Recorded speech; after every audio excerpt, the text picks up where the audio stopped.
포르쉐 타이칸입니다. 처음 등장했을 때부터 역시 포르쉐가 만들면 전기차에서도 스포티한 느낌, 그리고 유니크한 그 아이덴티티는 유효하다라는 걸 분명히 보여준 차량이죠. 시승은 포르쉐 공식 딜러 세영 모빌리티에서 지원을 해 주셨고요. 차량은 집 근처 송파 스튜디오가 있더라고요. 그래서 거기 와서 지금 차량을 받게 됐는데 1층부터 5층까지 굉장히 잘 꾸며져 있는 스튜디오인 것 같습니다. 물론 1층에 차징 스테이션 마련이 되어 있고요. 2층은 카페가 또 괜찮습니다. 3층은 피팅 라운지 준비가 되어 있고 4층과 5층은 컨셉을 좀 달리 잡아서 이렇게 좀 프라이빗한 공간을 넓게 잘 갖추고 있어서 차량 구입을 하시려고 하시는 분들은 가까운 세영 모빌리티 스튜디오를 찾아보시는 것도 나쁘지 않을 것 같습니다. 둥근 헤드램프를 기대했었는데 조금 날카로운 느낌을 주고 있어서 악동스러운 이미지를 표현해주고 있는데요. 그런 것들이 어색하지 않습니다.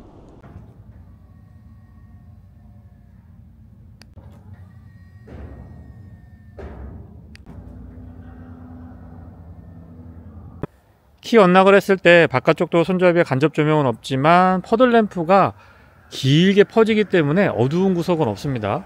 도어를 열어보면은요, 아래쪽에 붉은색으로 뒤쪽에서 차량을 인지할 수 있게 인디케이터 같은 것들도 밝게 잘 배치가 되어 있고요. 앰비언트 라이트가 면적이 넓기 때문에 야간에 보면 실내에 빛나는 부분, 이 면적이 되게 넓습니다. 실내 등은 모두 LED 구성이라서 밝고요. 풋램프도 꼼꼼하게 잘 챙겨뒀습니다. 그리고 앞뒤 도어에 앰비언트 라이트는 모두 다 적용이 되어 있고요. 앰비언트 라이트를 주황색으로 셋업을 해놨는데요. 이렇게 되어 있거든요. 근데 도어를 열면 열린 쪽은 색깔이 다릅니다. 앞쪽하고 뒤쪽하고 앰비언트 라이트 컬러가 다르죠. 가늘고 길게 그리고 진하게 뻗어나가 있는 앰비언트 라이트는 없지만 워낙에 이 발광 면적이 넓기 때문에 실내의 분위기는 근사합니다. LED 헤드램프는 광원의 폭, 직진성 모두 다 뛰어난 편이고요. 오토 모드 포함이 되어 있습니다. 특히나 다른 차량보다 직진성보다는 광원의 폭이 굉장히 좀 넓게 느껴지고요. 상향과 하향 전환을 했을 때에 이 상향으로 전환했을 때 그 초점도 또렷하면서 쭉 뻗어나가는 느낌이 좋습니다. 상향등과 하향등 그리고 비상등까지 모두 다 점등시킨 상태고요. 4개의 포인트로 구성이 되어 있는 DRL은 방향지시 등과 그 기능을 같이 하고 있습니다. 팬더 측면에도 LED 타입의 방향지시등 있지 않았고요. 대신에 아웃사이더 미러 커버에는 별도의 방향지시등이 붙어있지는 않습니다. 바로 아래쪽에 안개등 같은 것들은 없고요. 잔상이 살짝 보이는 것 같긴 합니다만은 실제 시야각은 이 정도에서 들어오거든요. 그래서 거슬리는 것들은 전혀 없고 다른 차량, 제가 시승했던 다른 차량들에 비해서 광원의 폭이 확실히 넓은데요. 테일라이트와 방향지시등, 번호판 보조등은 모두 다 LED 구성입니다. 방향지시등이 순차 점등 방식이면 더 좋을 것 같아요. 스티어링의 각도에 따라서 이 스티어링 돌리는 각도에 따라서 같이 움직여 주는데요. 다른 차량들보다 민감도가 높고 유연하게 반응을 해줘서 어두운 이 교외 구간을 주행할 때 시종일관 밝은 안전시야를 잘 확보해 줍니다. 반면에 오토모드의 민감도는 사실 뭐 이 정도의 가로등이라고 하면 이 정도 광량이고, 그리고 선행하는 차량이나 앞 마주오는 차가 없다고 하면 상향으로 전환을 해줘도 될 것 같은데 그 부분은 살짝 아쉽습니다. 하지만 지금 보시는 것처럼 스티어링 휠 조작에 따라서 유연하게 움직이는 헤드램프의 반응은 다른 차량들보다 훨씬 좋은 것 같아요. 도심을 벗어나서 약간 어두운 곳, 국도 구간을 달리게 되면 광원의 폭, 직진성 모두 다 뛰어나고요. 반응하는 오토 헤드램프의 반응 속도 같은 것들도 나쁘지 않습니다. 다른 차량들보다 확실히 쭉 뻗어나가는 느낌이 좋기 때문에 야간 안전 시야를 확보해 주는 게 탁월하죠. 리튬이온 배터리가 장착되어 있습니다. 배터리 용량은 93.4kWh고요.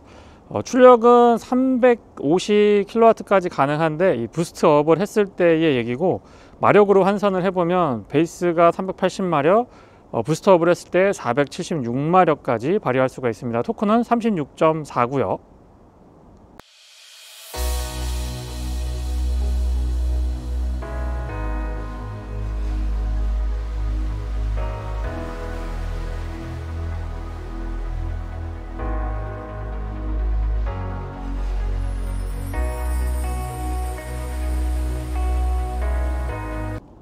측면에서도 비례감과 균형감 같은 것들은 여전히 좋은 모습 보여주고 있는데요.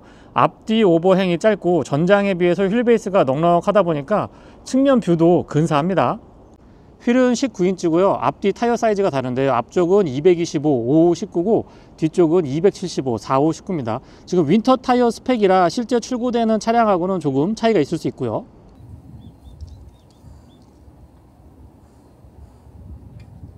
충전구는 앞쪽 좌우측 휀더에 자리하고 있는데요. 운전석 쪽은 완속 충전, 조수석 쪽은 고속 충전을 할 수 있도록 그렇게 커버가 되어 있고요. 살짝 터치하면 전동으로 이렇게 움직여서 이런 것들도 포르쉐다운 모습을 보여준다고 할까요? 아무튼 사용하기에 되게 편리하고 꽤나 근사한 모습을 보여주고 있습니다. 사이드 스커트는 바디 컬러랑 다른데 옵션으로 여러 가지를 설정할 수 있기 때문에 큰 의미는 없습니다. 하지만 전체적으로 디자인의 라인을 유지하면서 과한 기교는 부리지 않았고요. 아웃사이드 미러는 도어에 고정이 되어 있어서 플래그 타입으로요. 조금 더 안쪽에서의 시야를 넓힐 수 있는 그런 역할을 해주고 있습니다. 파노라마 타입 썬루프가 적용이 돼 있어서 이 틸팅이나 슬라이딩이 됐으면 좋겠는데 지붕 전체가 유리로 되어 있어서 안쪽에서의 개방감은 좋지만은 그게 열리지 않아서 그 부분은 좀 아쉬워요. 앞쪽에서도 근사한 디자인을 자랑하고 있지만 뒤쪽에 얇고 가늘고 길게 쭉 뻗어나가는 테일라이트의 마무리, 그리고 두툼한 펜더 덕분에 포르쉐다움은 오히려 뒤쪽에서 더 많이 느껴지지 않나 싶습니다. 모델에 따라서 그리고 옵션 선택에 따라서 다양하게 꾸며질 수가 있는데 일단 기본형 모델을 지금 보고 계시고요. 범퍼의 디자인은 그냥 깔끔하게 가져가고 있습니다. 과한 기교는 부리지 않았고요. 그러지 않더라도 충분히 디자인 자체로도 범상치 않은 차량이면 누구라도 느낄 수 있게 돼 있고, 위쪽에는 전동으로 가변식 스포일러가 적용되어 있습니다. 타이칸이라고 레터링 되어 있고 안쪽에 포르쉐의 레터링이 조금 더 근사한데요. 버튼을 누르면 전동 트렁크 오픈할 수가 있습니다. 차량의 디자인을 보면 이 뒤쪽에 유리까지 같이 연결돼서 열릴 것 같이 생겼지만 그렇지는 않고요. 생각보다 트렁크 공간이 그렇게 좁은 편이 아닙니다. 꽤나 공간 확보가 잘 되어 있는 편이고 양쪽 측면에 이렇게 파여 있거든요. 이쪽하고 이쪽 이렇게 파여 있는데 이 파여 있는 공간만 잘 활용해도 어느 정도의 수납은 가능합니다. 12V 파워 아울렛 커버링 꼼꼼하고요. 그리고 여기가 또 되게 깊거든요. 이 공간. 여기에다가 이 자동차 관리 용품들, 케미컬이나 기타 잡동사니 같은 거 넣고 다니셔도 이 트렁크 공간은 올곧이 사용을 할 수가 있습니다. 뒤쪽에서 뭔가 조작을 해서 이 시트백을 접을 수 있는 기능이 없는 거는 조금 아쉬운데, 그거는 2열 등받이 상단에 있는 레버를 제껴서 접을 수는 있습니다. 기능은 있는데 이 트렁크 쪽에서 할 수 있는 건 없다라는 거 말씀을 드려봤고요. 수동 손잡이가 사실 필요 없죠. 이게 오픈 사이즈가 되게 좀 특이하게 되어 있는데 버튼을 눌러서 전동 트렁크 닫을 수가 있습니다. 키는 포르쉐의 독특함을 고스란히 담고 있습니다. 크기가 적절하기 때문에 그립감도 좋고 조작했을 때의 딸깍딸깍 하는 느낌도 나쁘지 않죠. 바깥쪽 도어 손잡이는 이렇게 팝업되는 형태인데 키 언락을 하게 되면 살짝 납작하게 붙거든요. 어떤 형태로 붙냐면 이런 형태로 딱 붙습니다. 앞뒤 도어 손잡이 모두에 스마트 큐락 언락 기능은 포함되어 있고요. 음각으로 처리가 되어 있어요. 도어를 열어뒀을 때는 단단하게 잡아주는 느낌이 좋고요. 도어 자체도 두툼하고 좀 튼튼한 느낌이 좋습니다. 유리는 두툼한 편에 속하는데 이중접합 차음 유리는 아니고 일반 유리가 적용되어 있고요. 실내는 그레이나 블랙 원톤이 아니고 약간 이 채도가 짙은 베이지 컬러인데 화사하고 밝은 느낌보다는 중후하면서 좀 안락한 느낌을 전달해 줍니다. 헤드레스트의 포르쉐 요 마크는 언제나 보더라도 예쁜 것 같아요. 도어 쪽부터 살펴보면 디자인이 되게 심플합니다. 이 조작감 같은 것들도 뭔가 이 기계를 만지는 느낌, 딸깍딸깍 하는 느낌이 저는 개인적으로 나쁘지 않았고요. 시트 메모리 3개까지 가능하고 윈도우 컨트롤은 올 오토 타입 갖추고 있습니다. 맥포켓은 앞쪽이 너무 좀 좁지 않나 싶은 생각이 들어요. 여기는 그냥 수첩이나 지갑 같은 거 간단하게 넣고 뒤쪽을 활용할 수가 있는데 각도가 완만하게 누워 있지만은 꽤나 큰 페트병 같은 것들도 수납이 어렵지 않고요. 타이칸이라고 레터링 되어 있는데 알루미늄이나 별도의 조명은 포함되어 있지 않습니다. 물론 옵션으로 조절이 가능하고요. 안장의 길이 조절까지 예, 전동 지원을 해주고 있고 포에타일 럼버 서포트 기본 적용되어 있습니다. 시트가 참 편했던 것 같아요. 보면은 되게 단순해 보이는데 생각보다 착자감이 좀 푹신한 느낌도 있으면서 날개 부분, 안장하고 등받이 날개 부분이 많이 나와 있어서 몸을 아주 잘 잡아줍니다. 헤드레스트도 쿠션감이 있어서 그렇게 불편하지 않았고요. 센터 터널은 적당한 높이 유지하고 있고 요 가운데에 수납 공간이 있는데 이 안쪽을 조금 더 낮게 파줬으면은 수납이 제대로 될 텐데 평평하게 이렇게 돼 있어서 그렇게까지 많은 수납을 하기에 적당한 것 같지는 않습니다. 페달은 오르간 타입이고 이런 것도 금속하고 고무가 혼합되어 있었으면 조금 더 스포티한 맛을 배가시키지 않았을까라는 생각이 들고 풋레스트 되게 편했어요. 예, 풋레스트 큼직하고 전체를 다 덮어주면서도 길이도 적절했기 때문에 저거 되게 편했습니다. 틸팅 앤 텔레스코픽은 수동 4웨이 지원을 해주고 있고 특이하게 컬럼에 이렇게 고정되어 있는 어댑티브 크루즈 컨트롤을 사용하고 있죠. 그리고 실내 리뷰 때 다시 한번 안쪽에서 보여드릴 테지만 이 에어벤트가 여기에서 조작하는 게 없습니다. 전자식으로 작동을 합니다. 그리고 오른쪽이 아니고 왼쪽에 옛날에도 키 꼽아서 돌릴 때도 이쪽에 있었는데 왼쪽에 전원 스위치가 자리하고 있고요. 스티어링 휠은 3스포크 타입인데 이 기본형이라 그런지 그립감 같은 것들은 조금 더 도톰했으면 좋겠다는 생각이 듭니다. 가죽의 질감은 나쁘지 않았고요. 전원 스위치를 켜더라도 전기차이기 때문에 실내는 굉장히 조용하고요. 클러스터가 보통 여기 이렇게 뭔가 가리는 게 있는데 그런 거 없이 오픈되어 있으면서도 전통적인 포르쉐의 이 실린더, 5 실린더 형태를 유지해주고 있습니다. 물론 가운데는 원이 3개 있고요. 양쪽 사이드로 살짝 보이는데 이런 데에 기능 같은 것들을 위치시켜 놨습니다. 방향 지시 등 소리도 한번 들려드려 보고요. 클러스터가 디지털화 되면서 다양한 컨텐츠들을 즐길 수 있도록 구성을 해 놨는데 여기에서 뭐 지포스나 타이어 정보 같은 것들 선택할 수 있게 되어 있고요. 가운데 실린더에는 전력계 지도를 이렇게 보여줄 수도 있거든요. 네, 지도를 연동해서 보여줄 수도 있고 그리고 이 지도를 전체 화면으로 확장된 지도 형태로 전체 화면을 다 지도를 사용을 할 수도 있습니다. 그리고 이쪽 실린더에서도 여러 가지 정보들을 선택적으로 볼 수 있게 되어 있는데 그런 부분들은 참 아이디어가 좋고 오밀조밀하게 잘 만들어 놓은 것 같습니다. 내비게이션, 주행거리, 스포츠 크로노, 주행 모드, 미디어, 기타 정보 같은 것들 선택할 수가 있고요. 스티어링 휠 제가 요걸로 지금 딸깍딸깍 하면서 조작을 했는데 우측에는 클러스터 안쪽에 메뉴 조정할 수가 있고요. 좌측에는 볼륨 컨트롤하고 인포테인먼트에 관련된 기능들, 그리고 다시 말씀드리지만 어댑티브 크루즈 컨트롤은 컬럼에 이렇게 스틱 사이 위아래로 움직이게끔 스틱 타입으로 스위치가 좀 독특합니다. 근데 이게 시선을 뺏기지 않으면서도 앞쪽에 집중하면서 적응만 되면은 훨씬 더 안전한 것 같다는 생각도 듭니다. 드라이브 모드는 이 다이얼 방식인데요. 이렇게 돌려가면서 설정할 수가 있습니다. 스포츠 플러스, 인디비듀얼, 노멀, 레인지 이렇게 5가지의 드라이브 모드 설정이 가능하고요. 측면에 보면 쇼크옵셔버 어떻게 설정할지, 그 다음에 차고 조절 할 수 있는 기능들 지금 리프트업을 시켜봤는데요. 이런 것들은 이쪽에 다른 기능들을 위치시켜 놨습니다. 조명에 관련된 기능들은 이쪽 사이드, 이쪽 사이드에 오토 모드로 설정할 수도 있고요. 이렇게 켤 수도 있고 이쪽에서 터치 타입으로 조작이 가능합니다. 시승 차량은 스포츠 크로노, 포르쉐는 필수 옵션 중에 하나라고 많이 일컬어지고 있는데 이거 되게 클래식하면서도 좀 스포티한 맛을 잘 살려줍니다. 다만 이 시승 차량을 운행하면서 저 같은 경우는 어두운 곳에서 이 스포츠 크로노가 위쪽에 반사가 되더라고요, 유리에. 그런 부분들은 개인에 따라서는 호불호가 조금 나뉠 수 있다는 점도 말씀을 드려봅니다. 어라운드 뷰 포함되어 있는 카메라 해상도 좋고요. 이런 테두리 부분에 왜곡도 그렇게 많지 않기 때문에 사용했을 때에 조금 더 편리하게 쓸 수가 있었고요. 되게 깔끔해요. 해상도가 되게 좋고 아이콘도 큼직큼직하게 잘 자리하고 있어서 조작감 같은 것도 좋고 뭔가 좀 직관적으로 메뉴에 접근할 수 있는 그런 장치가 잘 돼 있다고 보여집니다. 뭐 주행 모드부터 셰시의 높이, 지금 현재 시승 차량에는 에어 서스펜션 장착이 되어 있거든요. 그 다음에 이 스포츠 사운드 온오프 할지 말지, 보조 장치에 관련된 기능, 주행거리 여러 가지로 볼 수 있고요. 컴포트에는 운전석, 조수석 전동으로 조절하는 기능들, 그리고 앰비언트 라이트도 컬러를 이렇게 설정할 수가 있습니다. 저는 이제 토파즈 블루로 세팅을 해 놨는데요.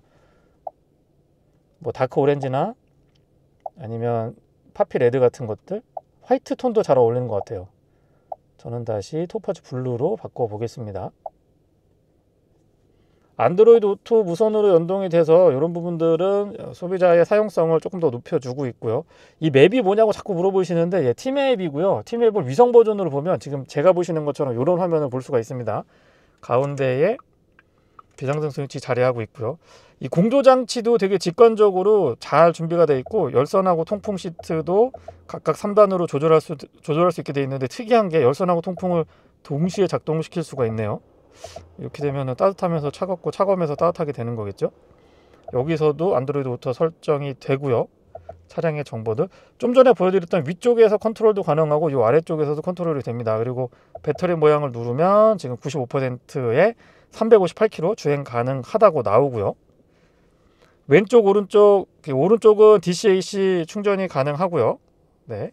그리고 왼쪽 운전석 쪽에는 양쪽으로 충전구가 있거든요. 여기는 AC만 가능하다라는 것도 여기에서 표시가 됩니다. 그리고 앞에 프렁크 여는 거, 트렁크 열고 닫고 다 할 수 있도록 이 컨트롤러가 되게 직관적으로 준비가 잘 되어 있는 것 같아요. 백은 이걸로 누르면, 여기에서 이렇게 누르면 이게 또 조작이 되거든요. 이 화면으로. 그리고 또 특이한 점이 공조장치가 되게 좀 특이하게 돼 있죠. 이걸로 이렇게 슥슥 움직이면 에어벤트 조절하는 게 없거든요. 전자식으로 됩니다. 안쪽에서 이렇게 바람의 세기라든가 각도 같은 것들을 은근하게 오는지 강하게 오는지 이런 것들 각도를 다 설정할 수 있게 되어 있습니다. 컵홀더는 오픈 타입으로 2개인데 테두리 부분에 앰비언트 라이트 선명하고요. 암레스트도 이 디자인적으로 예쁘게 쭉 연결돼서 좋은 것 같아요. 뒤로 열리는 방식이고, USB 단자랑 12V 파워 아울렛, 그리고 여기에 측면에 좀 특이하게 스마트폰 무선 충전이 자리하고 있습니다. 여기 있거든요. 조수석 수납은 조금 아래쪽에 있는데 잡아당기는 방식이고요. 공간이 넓기는, 이게 길게 넓게 되어 있기는 한데 높지가 않아서 공간이 많이 여유 있다라고 보기는 어렵습니다. 선바이저는 조금 자그마하고요. 텐션은 강한 편입니다. 선바이저 자체가 작으니까 거울도 그렇게 크진 않습니다. 근데 이걸로 보면 되게 좀 잘생겨 보이고 미인으로 보이는 것 같아요. LED 조명, 커버랑 연동 깔끔하게 되어 있고요. 조명은 모두 LED 타입이고요. 버튼 조작감 이거 되게 좋은 것 같아요. 네. 실내 거울은 테두리 부분이 투명하면서 베젤을 얇게 처리했기 때문에 실제보다는 시야각이 좋습니다. 물론 이 납작하게 떨어지는 루프 라인에서 뒤쪽으로 연결되는 그 디자인 때문에 시야 자체가 그렇게 좋다라고 볼 수는 없습니다. 뒷좌석입니다. 프레임리스 방식이라서 개방감은 좋고요. 반면에 유리가 조금만 더 내려왔으면 좋겠다는 생각이 드네요. 디자인은 앞쪽하고 같고 맵포켓은 그렇게 넓진 않은 것 같아요. 타고 내릴 때 편하다고 볼 수는 없습니다. 공간이 그렇게 여유가 있는 건 아니기 때문에 그렇죠. 그리고 성인 남성 3분이 앉을 수가 없죠. 지금 4인승으로 이렇게 돼 있어서 성인 남성 2명만 조금 편안하게 앉아 가실 수가 있습니다. 안장이 얇아서 앉았을 때 쿠션감 같은 것들이 안 좋지 않을까라고 생각을 했는데 그렇지는 않았고요. ISO 픽스도 기본 적용돼 있고 헤드레스트는 생각보다 폭신폭신합니다. 근데 등받이 각도 자체가 조금 서 있는 편이기 때문에 처음 앉았을 때 안락하다 편하다 이런 거랑은 살짝 거리가 좀 있죠. 발 공간은 푹 파여 있기 때문에 이 공간 자체는 좋은데 앞좌석 시트 아래쪽하고 발을 놓는 저 부분이 높이가 그렇게 많이 확보되어 있는 게 아니기 때문에 일반적인 차량 앞으로 발을 뻗었을 때처럼 포지션을 잡기는 조금 어려울 것 같고요. 암레스트는 잡아당겨보면 오픈 타입으로 컵홀더 2개 마련이 되어 있습니다. 여기에 수납 같은 거 조금 할 수 있고 언뜻 보면 안 보이는데 이쪽에 있거든요. 이쪽에 USB C타입으로 충전 단자 2개 준비가 되어 있습니다. 그리고 에어벤트는 이 B필러 안쪽에는 없고 가운데에 2개 마련이 되어 있고 운전석 뒤, 조수석 뒤 각각 온도 조절할 수 있도록 되어 있습니다. 통풍 시트는 없고요. 열선만 3단으로 조절 가능하고요. 뒤에서 보면 아무래도 이 헤드레스트 일체형 시트 때문에 일반적인 차량보다는 조금 시야가 가리는 듯한 느낌이 있긴 합니다만은 시트 자체가 이렇게 보면 폭이 넓은 건 또 아니거든요. 그래서 생각보다 그렇게 답답한 느낌은 크지 않습니다. 깔끔하면서도 직관적인 실내, 그리고 기능 중심으로 여러 가지 것들을 잘 배치해 놨기 때문에 사용이 편리한 콕핏 구성은 좋은 것 같고요. 특히나 스티어링 휠 가운데 원형으로 되어 있는 에어백 부분 디자인이 마음에 들더라고요. 도심에서 주행을 할 때도 크기에 대한 부담은 그렇게 많이 오지 않았습니다. 차 폭이나 좀 낮기 때문에 신경이 쓰이긴 하지만은요, 과속 방지턱 같은 거 넘을 때 에어 서스펜션이 시승 차량에 장착이 되어 있는데요, 이 승차감이 굉장히 좋습니다. 승차감이 굉장히 좋고, 포르쉐, 전통적인 포르쉐의 조금은 일상에서 약간은 불편할 수 있는 조금 단단한 그런 승차감하고는 거리감이 있어서, 글쎄요, 이 정도면은 웬만한 중형 세단 이상하고도 이 승차감을 견뎌봤을 때 오히려 더 좋은 반응을 얻을 수 있을 것 같을 정도로 부드럽고 편안합니다. 차고 조절도 가능하거든요. 이 셰시 높이를 컨트롤할 수가 있는데, 이런 부분들을 조금 컨트롤을 하면 도심에서 노면이 좋지 않거나 좁은 골목길이나 아니면 과속 방지턱 조금 높은데 지나다니실 때도 크게 부담을 갖지 않아도 될 것 같아요. 전비는 복합 기준으로 3kg고요. 킬로와트아워당 3kg고, 도심에서는 2.9, 고속도로에서는 3.1kg인데 평균적으로는 3kg 정도, 킬로와트아워당 3kg 정도 보시면 되고요. 노멀 모드나 이 레인지 모드로 놓고 발컨까지 신경을 많이 썼을 때에는 5kg대 초반까지도 나왔거든요. 이 전비의 변화폭은 운전하는 습관에 따라서 굉장히 편차가 크기 때문에 조금만 더 신경 쓰고 운전을 한다라고 하면 3kg대 중반에서 4kg 정도, 킬로와트당 4kg 정도는 어렵지 않게 달성할 수가 있었습니다. 참고로 충전은 2번 풀충전 진행을 해봤는데요. 한 번은 378km, 주행 가는 거리가 378km, 또 한 번은 392km까지 나왔거든요. 날씨가 추웠고 또 전비에 그렇게 신경을 쓰지 않고 주행한 걸 감안을 해 보면은 전비 부분은 경쟁력이 저는 있다라고 보고 있습니다. 그리고 유럽 차들이 조금 국내에 이 형식 승인 받을 때, 인증 받을 때 보면 보수적으로 받는 것 같아요. 실제 주행 가는 거리보다 조금 보수적으로 받는 것 같아서 이 차 타이칸을 실제 구입하셔서 주행하실 때 전비 부분은 적어도 이 메이커 측에서 제시하고 있는 공인 전비를 훨씬 상회하는 전비를 실생활에서 어렵지 않게 확인하실 수가 있습니다. 출력은 약 350kW 정도 되는데요. 마력으로 환산을 해보면 부스트업을 사용을 했을 때 475마력까지 쓸 수가 있습니다. 기본적으로는 380마력, 300마력 후반, 400마력 초반 정도의 내연기관 차량 생각을 하시면 되는데, 이 가속 페달을 밟자마자 토크가 팍팍팍 터지는, 푹 터지면서 욱욱 나가는 이런 느낌들이 있기 때문에 전기차가 확실히 이 순간적인 출력이나 토크감 같은 측면에서 보면 내연기관보다 우위에 있는 건 분명한 것 같습니다. 클러스터가 이 시인성이 굉장히 좋은데요, 그러면서 단순한 디자인이면서도 기능 같은 것들이 되게 직관적으로 구성이 되어 있어서 뭐 내비게이션 전체를 이렇게 볼 수도 있고요. 조금 아쉬운 점은 지금 저는 안드로이드 오토 티맵 연결을 해서 위성 버전으로 보고 있는데 이게 화면으로 연결이 됐으면 하는 바람이 개인적으로 조금 있긴 했었는데, 그 부분은 살짝 아쉽습니다. 클러스터 안쪽에 보여지는 이 내비게이션은 메이커 측에서 기본으로 갖추고 있는, 차량에 기본 탑재가 되어 있는 내비게이션은 이 화면 전체로 볼 수가 있는데 요게 이렇게 연결됐으면 하는 아쉬움이 있습니다. 그리고 이 차는 HUD가 없죠. 바닥에 깔리는 듯한 느낌은 주면서도 이 에어 서스펜션이 되게 쫀쫀하게 그리고 부드럽게 반응을 해주기 때문에 여성 운전자분들이나 전기차에 약간 거부감이 있는, 전기차의 그 조금은 단단한 승차감, 이런 것들에 거부감이 있는 분들이 선택을 하셔도 크게 부담감이 없이 만족스러울 수 있는 승차감입니다. 제가 이 타이칸을 시승하면서 이렇게 승차감에 많이 할애해서 설명을 할 거라고 생각은 못 했는데, 외관으로 봤을 때에는 되게 스포티한 차량이거든요. 그리고 처음 제가 타이칸 시승했던 차량이 에어 서스펜션이 장착되지 않은 차를 처음 타봤는데, 그거는 정말 포르쉐 같고 또 스포츠카 같고 전기차 같은 그런 승차감이었는데, 이 에어 서스펜션 장착이 되니까 이건 또 다른 장르인 것 같은데요.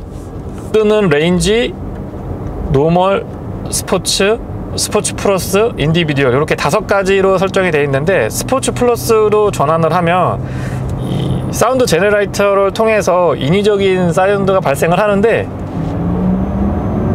이게 또, 또 다른 재미입니다. 이 소리가 나쁘지 않은 것 같아요. 물론 이제 좀 인위적인 소리에 민감하신 분들한테는 어떻게 받아들이실지 모르겠습니다만, 저 같은 경우는 전기차에서 좀 스포티한 드라이빙을 즐기고 싶은데 너무 조용하니까 약간 밋밋하고 좀 재미가 없었거든요. 근데 포르쉐가 이 튜닝을 하니까, 포르쉐가 전기차를 만드니까 이런 부분에서도 운전의 재미를 잃지 않는 것 같아서 저는 마음에 들더라고요.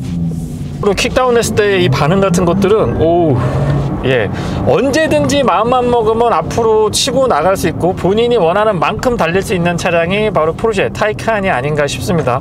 그러면서도 좀 버겁다거나 무리가 간다거나 이런 느낌은 전혀 느껴지지 않고요. 발끝에서 느껴지는 토크감 같은 것들이나 어떤 스포티한 드라이빙 감성 같은 경우는 역시 포르쉐가 이 전기차에 와서도 여전히 유효한 것 같습니다. 조용하고 내연기관에 비해서 충전으로 사용을 하게 되면 경제적이기 때문에 도심 주행에서도 아주 잘 어울리는 차량이고요. 그래도 포르쉐니까 이 차의 진가는 이 교외 구간에서 와인딩을 즐기거나 아니면 고속도로에서 조금 더 도드라지지 않나 싶은 생각이 듭니다. 앞쪽에는 W10, 뒤쪽에는 멀티링크 서스펜션 구조를 갖추고 있는데, 여기에 에어 서스펜션이 같이 조화를 이루고 있다 보니까 그 어느 때보다도 제가 시승하면서 완벽이라는 표현은 거의 안 쓰는데, 서스펜션이나 서스펜션 세팅이나 승차감 같은 경우는 거의 완벽에 가깝지 않나 싶은 생각이 듭니다. 그러면서 스티어링 휠의 반응도 보타 같은 것들 많지 않고요. 날카로우면서도 이 민첩하다고 그럴까요? 그러면서 좀 든든한 맛이 들기 때문에 차량을 조금 거칠게 모시는 분들도 만족스럽고요. 또 운전이 조금 서툰 분들한테도 부담감 없이 스포츠 드라이빙을 즐길 수 있는 차가 바로 포르쉐 타이칸이 아닌가 싶습니다. 애댑티브 크루즈 컨트롤은 앞차와의 거리 조절 4단계로 설정할 수가 있고요. 단계마다의 간격 유지 정확합니다. 그리고 가속과 감속 모두 어색함 없이 부드럽고 일정하면서도 약간 불안하거나 불편한 느낌들 최소화시켜 놨고요. 매끄러워요. 이중접합 차음 유리가 아니고, 물론 이제 일반 유리치고는 좀 두툼하긴 합니다만은 거기다 프레임리스 방식이거든요, 도어가. 그래서 소음이나 진동을 잡는데 상대적으로 불리한 구조임에도 불구하고 되게 정숙합니다. 이 외관에서 보여지는 날렵한 느낌, 그리고 공기 저항을 많이 받지 않게 생겼기 때문에 그런 것들도 영향을 준다라고 생각을 하는데요. 물론 전기차들 보면 대부분 아래쪽에 배터리 팩이 널쩍하게 자리 잡고 있다 보니까 노면에서 올라오는 소음 같은 것들에 대한 대응이 좋습니다. 근데 저는 이 풍절음이나 공명음 같은 것들, 특히 풍절음이 조금 취약하지 않을까라고 예상을 했었는데 그렇지는 않은 것 같습니다. 순간적으로 이 차선 변경 같은 거 해보면 이렇게 출렁하는 이런 느낌이 아니고 그냥 거의 일자로 이렇게 수평으로 왔다 갔다 하는 것 같아서 그런 것들이 되게 만족스럽고요. 그러다 보니까 나도 모르게 가속 페달에 힘이 들어가고 또 스티어링 휠의 조작이 조금 거칠어지는 그런 모습을 발견할 수 있게 해주는 차인 것 같아요. 그 모드는 총 5가지거든요. 레인지, 노멀, 스포츠, 스포츠 플러스, 인디비디오 이렇게 있는데, 보통은 이 스포츠하고 스포츠 플러스 구분이 조금 명확하지 않은 차량들이 있거든요. 그냥 스포츠나 스포츠 플러스나 뭐 크게 차이가 없는데 이런 차량들이 있는데, 포르쉐만큼은 스포츠하고 스포츠 플러스하고의 드라이브 모드 차이가 극명합니다. 킥다운 같은 거 해봤을 때의 이 사운드 제너레이터에서 나는 사운드 자체가 다르고요. 서스펜션의 세팅, 스티어링의 반응, 악셀의 반응, 그리고 브레이크의 반응, 모든 것들에서 조금 미세하나마 차이를 벌려주고 있기 때문에 운전의 재미를 더하는데 한몫 단단히 하고 있는 것 같아요. 시속 200km까지도 거침없이 올라갑니다. 칭찬해주고 싶은 부분은 시속 120에서 200까지 쭉 올라갈 때 노면에서 올라오는 소음이나 풍절음이나 공명음 같은 것들의 차이가 100, 120 부근하고 120에서 200까지 올라갔을 때 하고의 변화가 폭이 크지 않습니다. 그만큼 안정감이 높고요. 물론 셰시 강성이라든가 이 스티어링의 안정감 같은 것도 큰 차이가 없기 때문에 초고속 주행에 최적화되어 있는 차량이 포르쉐 타이칸이 아닌가 싶은 생각이 들고요. 이런 부분에서 다른 차량들하고의 가격 차이가 나는 거지 단순하게 브랜드 밸류 때문에 나는 게 아니라는 거는 좀 타보면 알 것 같아요. 타보면 확실하게 체감할 수 있는 부분입니다. 브레이크의 반응은 초반부터 담력이 꾸준한 편이고요. 반복해서 풀 브레이킹 테스트 같은 거 했을 때 기본적으로 셰시 강성이라든가 서스펜션 세팅 자체가 잘 돼 있는 데다가 전자 제어 장비들이 또 아주 적극적으로 대응을 해주고 있다 보니까 시종일관 반복해서 풀 브레이킹 테스트를 해보더라도 흐트러지는 모습은 전혀 보여주지 않았습니다. 그리고 브레이크 자체도 초반부터 담력이 꾸준하게 꽉 잡아주니까 좀 든든한 맛이 좋았고요. 그러니까 다른 브랜드의 전기차보다 성능 면에서 뛰어나다라고 말씀드리기는 애매함이 있습니다. 하지만 같은 성능을 가지고 또는 그거에 조금 못 미치는 출력만 놓고 봤을 때 얘기입니다. 조금 못 미친다고 하더라도 차량이 보여줄 수 있는 퍼포먼스라든가 이 감성적으로 만족시킬 수 있는 부분이 수준 자체가 다른 것 같아요. 예, 수준 자체가 다른 것 같기 때문에 단순히 보여주는 수치만 가지고 이 차를 평가하기에는 조금 어렵지 않나 싶고요. 차량의 가치는 그 가치 기준을 어디에 두느냐에 따라서 다르기 때문에 차량의 가격만 놓고 무조건 좀 과하다 이런 평가는 잘 어울리지 않지 않나 싶은 생각이 듭니다.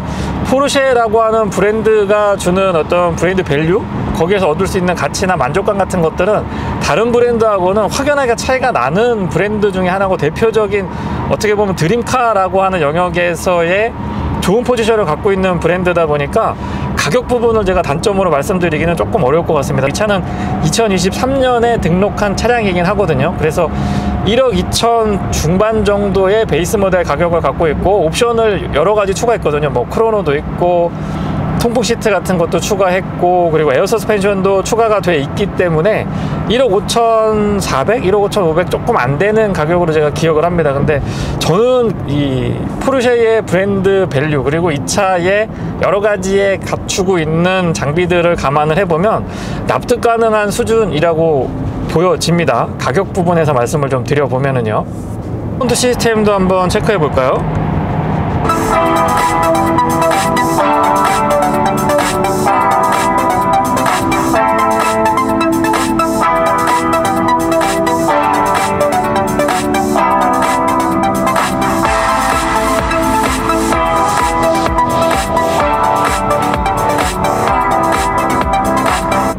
울림통 자체가 좋다라고 볼 수는 없습니다만, 이 치밀하게 되어 있는 실링 같은 것들이, 그리고 소음이나 진동 대책이 좋았던 만큼 꽉 잡아주고 뭔가 좀 울림통을 좋게 만들어주는 여러 가지 요소들이 있는 것 같습니다. 그리고 고음, 중음, 저음 때 어느 것 하나 뒤틀어지거나 뭉개지는 느낌 없고요. 특히나 고음대에서 찰랑찰랑하는 느낌이 괜찮은데요?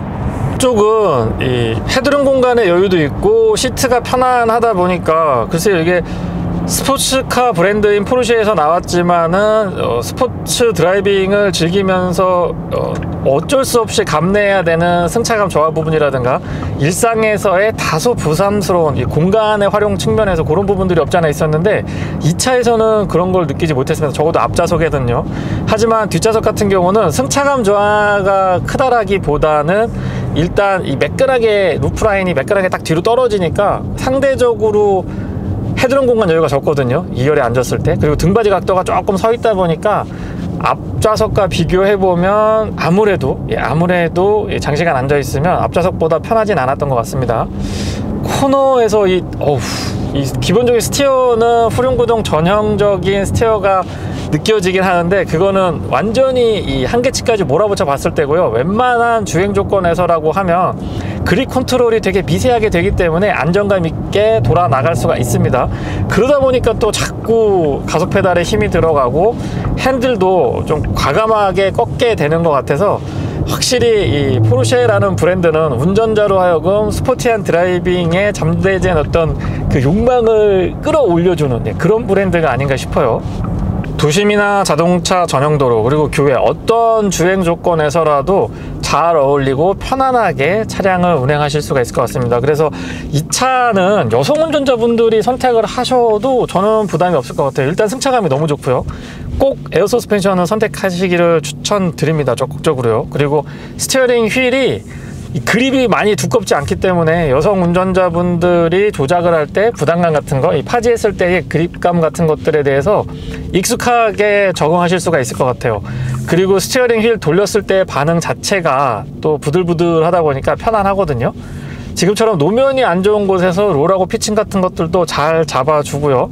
에어 서스펜션 높이를 조금 올렸을 때도 낮췄을 때랑 올렸을 때랑 이 롤 차이가 크지 않습니다. 이것도 어떻게 보면 기술력이라고 생각을 하고 있는데, 차고가 분명히 높아졌음에도 불구하고 롤은 또 되게 잘 잡아줍니다.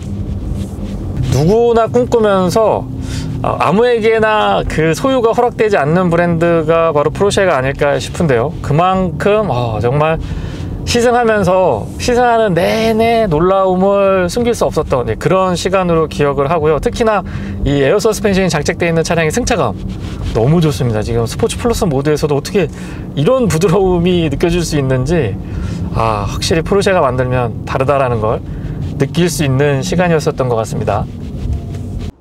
네, 이상 포르쉐 타이칸 시승기였습니다. 고맙습니다.